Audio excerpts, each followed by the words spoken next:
Hello guys, అందరికీ నమస్కారం. Welcome to our channel. మన ఆంధ్రప్రదేశ్ రాష్ట్రంలో అక్టోబర్ నెల పెన్షన్ల పంపిణీ అనేది నిన్నటి నుంచే మొదలైంది. అయితే ఈ యొక్క పెన్షన్స్‌కు సంబంధించి ఎన్ని రోజుల పాటు పంపిణీ జరుగుతుంది? తీసుకునేటువంటి వాళ్ళ పరిస్థితి ఏమిటి? వీళ్ళు ఎప్పుడు తీసుకోవాలి? ఎవరెవరికి ఇస్తారు? ఎవరెవరికి ఇవ్వరు?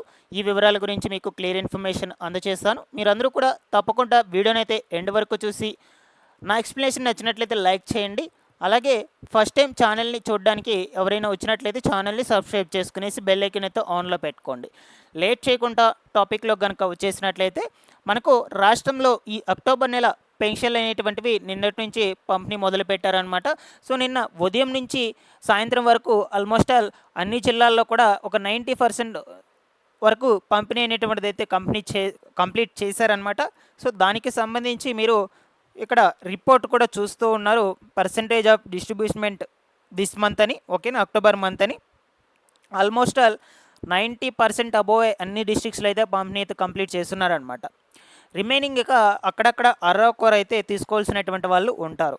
సో వీళ్ళందరికీ ఎప్పుడు పెన్షన్స్ ఇస్తారు, ఎక్కడికి వెళ్ళి తీసుకోవాలి, ఆ వివరాల గురించి చూద్దాము. సో మనకు ప్రతి నెల కూడా ఎన్టీఆర్ భరోసా పెన్షన్స్ వచ్చేసి 2 రోజుల పాటు పంపిణీ చేయాలని సెర్ఫ్ అధికారులు కొన్ని రూల్స్ అయితే తీసుకొచ్చారు.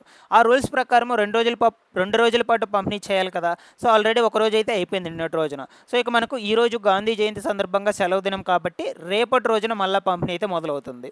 ఓకేనా. సో ఇన్ కేసు ఎవరైనా అరకొర తీసుకోకుండా ఉన్నట్లయితే పెన్షన్స్ ప్రతి ఒక్కరు కూడా రేపటి రోజున వెళ్ళి పెన్షన్స్ తీసుకోండి. ఒకవేళ మీరు రేపటి రోజున కూడా రాలేనటువంటి పరిస్థితిలో ఉన్నట్లయితే మీకు వచ్చే నెలకి 2 నెలల పెన్షన్ డబ్బులు, ఫర్ ఎగ్జాంపుల్గా వృద్ధాప్య పెన్షన్ తీసుకోండి. సో మీకు ఈ నెల తీసుకోలేదు అండ్ అదేవిధంగా నవంబర్ నెల పెన్షన్స్ 2 రావాలన్నమాట. అప్పుడు 4,000 8,000 రూపాయలు మీకైతే ఇస్తారు.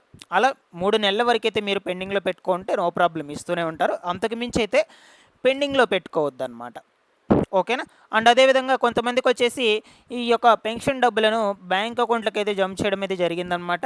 ఎవరికి బ్యాంక్ అకౌంట్స్కి జమ చేశారు అంటే, రాష్ట్రంలో ఎవరైతే ఈ యొక్క దివ్యాంగ వికలాంగ స్టూడెంట్స్ ఉన్నారో బయట హాస్టల్స్లో చదువుకుంటూ విద్యార్థులు, వాళ్ళకు సంబంధించి మాత్రం డైరెక్ట్గా బ్యాంక్ అకౌంట్స్కి అయితే జమ చేశారండి. ఎందుకంటే వాళ్ళు ప్రతి నెల కూడా వచ్చి అమౌంట్ తీసుకొని వెళ్ళలేనటువంటి సిచ్యువేషన్స్లో ఉంటారు కాబట్టి వాళ్ళకి ఇబ్బంది లేకుండా బ్యాంక్ అకౌంట్స్కే జమ చేసేసారనమాట.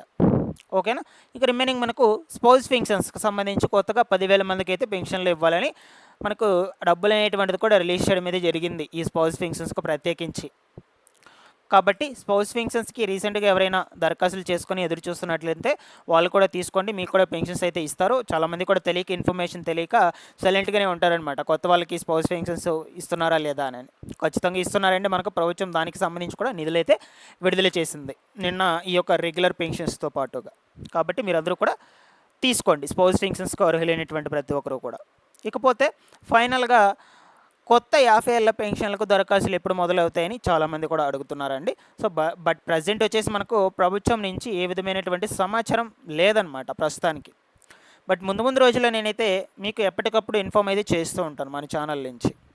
ప్రతి ఒక్కరు కూడా ఛానల్ని సబ్స్క్రైబ్ చేసుకునేసి బెల్ ఐకాన్ అయితే ఆన్లో పెట్టుకునేసండి. Thanks for watching this one.